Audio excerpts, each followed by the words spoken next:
everybody, I'm Mercy Sislow, and I really hope you all know that by now. Since the semester's winding down and summer's around the corner, woo! Pretty excited. So, I'm going to be talking to you guys today about a matter that's really personal to me. So if I get emotional, just bear with me. But by the end of this video, you're all going to probably know me better than a lot of people in my life do. Some of the closest, matter of fact. So don't blackmail me. I will find you. So I just want you guys to take a moment and think about the worst day you had in school. Why was it the worst day? Can you remember any of the details?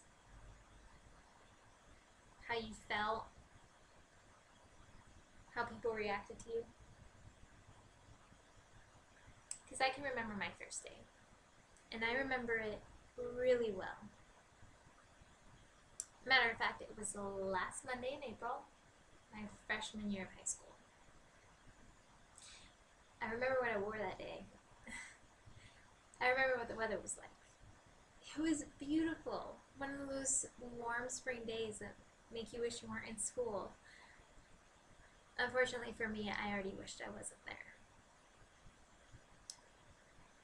I remember what they had for lunch. It was that delicious cafeteria pizza. Oh my gosh, you all know what I'm talking about. That pizza is the best pizza on the planet. I don't care what anybody says. I remember that little detail because I was too nervous and upset to eat. I was nervous and upset because that weekend it was aired on public and national news that my older brother was sentenced to 13 years in federal prison for arson on national forest land. Now I'm not going to go into any of the details, but that was my worst day of school. It still is, and I really pray and hope that I don't ever have to do a day that's worse than that day. And I know the assignment was to talk about children and students who have parents that are incarcerated. But from my viewpoint, and I know that students need their parents, they're their providers, I understand that that's more important, but from my viewpoint, even if it's just family member or sibling, the damage is already done. There's no going back from that. It's always going to be hard. Do you know that about every 1 in 50 of our students is going to have a parent that's incarcerated? I don't know about you guys, but those numbers are heartbreaking. Now, I scoured the internet. I looked everywhere. I could not find any stats, any kind of numbers, nothing, that talked about the amount of people who were siblings or other family members that were incarcerated. And I hate to believe that that's because, unlike that delicious cafeteria pizza, those numbers are hard to swallow. And I believe they are. There's a lot of things that happen to students and children who have parents that are incarcerated. Number one, they run a risk to be incarcerated themselves, and that's due to a lot of factors. Number one, poverty. Who's taking care of these kids? Who's their provider now? You know, it may be an elderly grandparent who's living on Social Security. How are they going to feed that child? How are they going to support that child and give it everything it needs? You know, those children could turn to alcohol and abuse, especially if they witness their parents being arrested or family members. There's a lot of things that can happen to these students. Now I'm going to give you 2 examples. First is me. I grew up in a really small town. Really small. I enrolled in my K through 12 school in 2nd grade, and I stayed there until I graduated. My older brother went to that school. All my siblings did. Very very tight-knit community.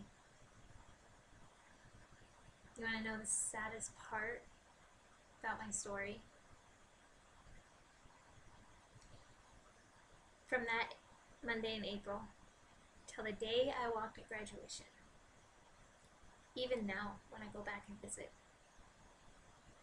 not one counselor, not one teacher, not even one of my friends asked me how I was doing when it came to my brother and his situation. Not one. You know, and that could be because I was involved in every club you could think of. I was in every honors and AP course my school provided. I was active in sports. I always had a smile on my face. I had lots of friends. So why worry about me? Obviously I'm fine, right? I mean, people say they have their family to talk to. That's not always the case, and it certainly wasn't my case. To this day, I still don't have anyone to talk to about this. I'm one of 7 siblings. I have 6 siblings. The sad truth about that is all 6 of them, every single one of them has been in trouble with the law, or been in jail, or been incarcerated. And I formed a resilience. I said, this is what I'm going to do. I'm going to college. And you're going to have students like that. You're going to have students that want to put in the good fight and want to better their lives. Now let me give you the second example. My older sister. 2 years older than me, 4 years younger than my brother who's in prison. She was fine. She was a straight A student. She was involved in lots of clubs, sports, everything just like me. And then this happened. And she turned to drugs and alcohol. And let me just tell you that her life right now isn't anywhere where it should be. And I really want to hope that her circumstances were different. I really want to hope that someone in that school, in that small community, that we were all one big family. I really want to hope someone reached out to her and asked her how she was doing. So what am I giving to you guys? What is the whole point of this? Talk to your students. I understand that it may be hard to walk up to someone when you know those students are feeling scared, embarrassed, and angry, all because of the situation with their family members or their parents that are incarcerated. Everybody knows. Why can't my parents be here? I don't want to get up and give a speech in front of the class because everybody knows. I know you don't want to get up to those students and ask them like, hey, how are you doing? But it needs to be done. Someone needs to talk to these kids. Someone needs to let them know that they're there, that they have someone to talk to. So as educators, I really want each and every one of us to research this topic, know what we're up against, because there are so many factors that play into having family members or parents that are incarcerated that is unbelievably ridiculous. And like any student that needs our help, these students need our help. They need to know that they have someone to rely on when their provider, their sibling, their uncle, their anybody they know is behind bars.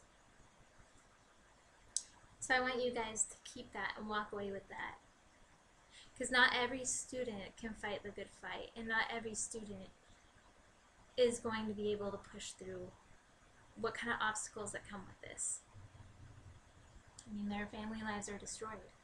They don't have anybody to turn to.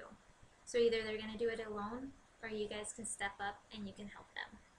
And I really hope it's the latter. Thanks for listening. Have a good day.